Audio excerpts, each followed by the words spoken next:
नमस्कार साथियों, इस वीडियो में हम लोग जानेंगे लाभ हानि से रिलेटेड एक क्वेश्चन को। ठीक है, जिसको आप लोग बोर्ड पे देख सकते हैं। क्वेश्चन है, एक साड़ी को दुकानदार ने 1000 में खरीदा एवं उसी साड़ी को 800 रुपए में बेच दिया, तो लाभ अथवा हानि प्रतिशत ज्ञात करें। यानी अगर लाभ हुआ हो तो लाभ का प्रतिशत ज्ञात करें, और हानि हुआ है तो हानि का प्रतिशत ज्ञात करें। ठीक है, तो शुरू करते हैं इस वीडियो को और जानते हैं कि इस क्वेश्चन को कैसे सॉल्व करते हैं। तो इसके लिए वीडियो में बने रहिए और देखिए। सबसे पहले हम लोग कोई भी क्वेश्चन दिया रहे तो उसको पहले देखते हैं उसमें क्या क्या दिया हुआ है। तो जो कुछ भी दिया हुआ है उसको लिखेंगे। यहाँ पे लिखेंगे दिया है। तो देखिए क्या दिया है। सबसे पहले दिया है एक साड़ी को दुकानदार ने 1000 में खरीदा। यानी आप लोग पहले से जानते हैं कि अगर जिस मूल्य पर किसी वस्तु को खरीदा जाता है उसे ही हम लोग कहते हैं क्रय मूल्य। क्या कहते हैं? क्रय मूल्य। यानी दुकानदार साड़ी को 1000 रुपया में खरीदा है तो उसे हम लोग कहेंगे 1000 रुपया उस साड़ी का क्रय मूल्य। तो लिखेंगे साड़ी का क्रय मूल्य। साड़ी का क्रय मूल्य है 1000 रुपया। ठीक है, और आगे बढ़े तो देखते हैं एवं उसी साड़ी को 800 रुपये में बेच दिया। दुकानदार करते क्या है, चीजों को खरीदते हैं और उसे बेचते हैं। तो दुकानदार ने साड़ी को खरीदा 1000 रुपया में और उसे बेचा 800 रुपया में। यानी कोई प्रॉब्लम आया होगा, कुछ उसमें दिक्कतें होगी जिसकी वजह से उसको कम दाम में बेचना पड़ा। यानी कितना में बेचा गया, तो जितना में बेचा जाता है उसको हम लोग कहते हैं विक्रय मूल्य। ठीक है, तो देखिए लिखेंगे विक्रय मूल्य बराबर साड़ी का जो विक्रय मूल्य है वो क्या है। तो साड़ी का विक्रय मूल्य है 800 रुपया।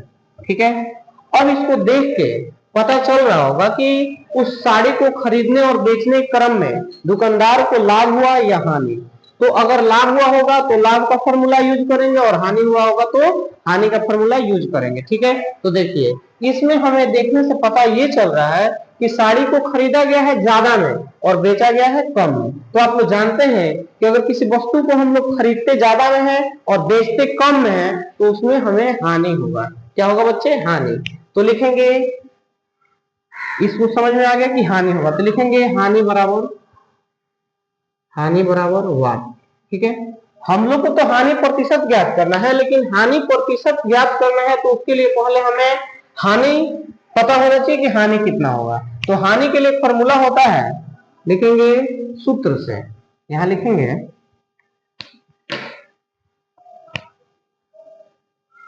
सूत्र से। और आप लोग को पता है कि हानि का सूत्र क्या होता है। तो हानि बराबर होता है, हानि बराबर इसमें होता है क्रय मूल्य माइनस विक्रय मूल्य। यानी जितना में खरीदे हैं उसमें से जितना में बेचे हैं उसको घटाएंगे। तो ये लिखेंगे कितना में खरीदे थे, हम लोग खरीदे थे 1000 में, तो ये 1000 यहाँ पे लिखेंगे और माइनस विक्रय मूल्य कितना है 800, तो 800 यहाँ पे लिखेंगे और आगे बढ़ेंगे तो ये 1000 में से 800 घटाएंगे तो हमें प्राप्त होगा 200 रुपया। ठीक है, अब यहीं पर रुकेंगे नहीं, हमको तो ज्ञात करना है प्रतिशत, हानि प्रतिशत। तो हानि प्रतिशत अगर ज्ञात करना है तो उसके लिए भी फॉर्मूला होता है कुछ। ठीक है, तो उस फॉर्मूला को हम लोग आगे लिखेंगे और जानेंगे। ठीक है, पहले तो इतना समझ में आया कि हानि ज्ञात हो गया, तो हानि कितना हुआ है 200 रुपया और हानि प्रतिशत बराबर। हम लोग पहले हानि प्रतिशत बराबर फॉर्मूला लिखेंगे।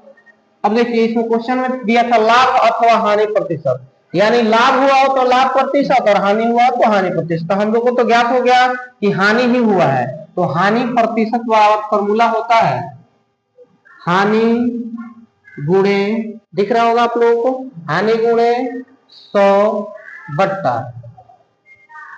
क्रय मूल्य। तो हानि बच्चे कितना हुआ है, तो हानि हमें हुआ है 200 रुपया।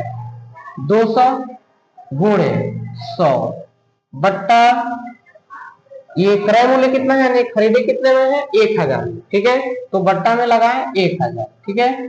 2 जीरो से 2 जीरो कैंसिल और 1 जीरो से 1 जीरो कैंसिल, यानी हम लोग का फाइनली जो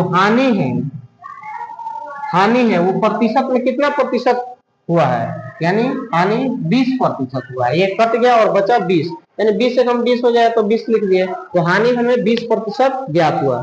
ये चीजें समझ में आया हो तो बहुत अच्छी बात है।